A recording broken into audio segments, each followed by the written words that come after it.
You have quite the acting resume. You've played a diverse number of roles and very unconventional roles as well. But this one is very unique. And what do you think makes this role in particular so unique? Yeah, this film is unique because we don't often explore, firstly, disability in women. Like a lot of the films I've seen are men who are disabled, and secondly, we don't explore sexuality and disability. We don't, we kind of tend to not address that subject. As an actor, I knew that I wasn't going to ever get a gem like this in a script. How do you prepare for this complex character? How did you prepare for Leila? I worked with Malini, who is my director's cousin and who has cerebral palsy, very closely. She was amazing. She welcomed me with open arms. She let me follow her around. I lived with her in her house. I went partying with her. I got drunk with her. We went to see movies. We did a lot of things together. So I really got to just see what the life is, both psychologically as well, because how people react to you, how they treat you differently. People could be so patronizing, like treat her like a little child. I like this boy.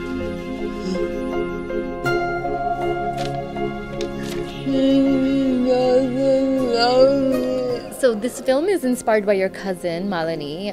She has cerebral palsy. So tell us how you came up with the whole story for Margarita with a Straw. I was on my way back to India from where I live in Los Angeles. She was working in London, she still is.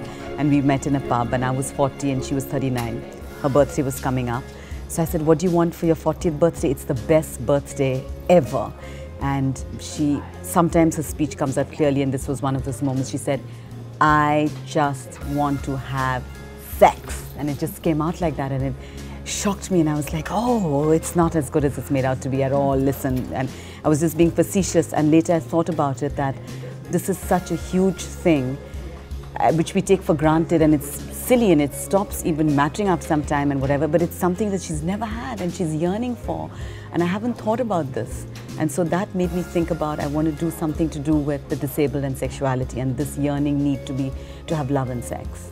So I'm really excited for my Indian release. So that's why I didn't even want to wait for other festivals or anything. I'm just like, by India release karwao, because I'm so excited. And I'm also excited for the backlash that's going to come from the right wing. Because now we're in an India where the Supreme Court has upheld 377. Same-sex is illegal, criminalized in our country. I'm just ready to do battle on that, and I'm like, bring it on, I just want to have that fight and have that discussion.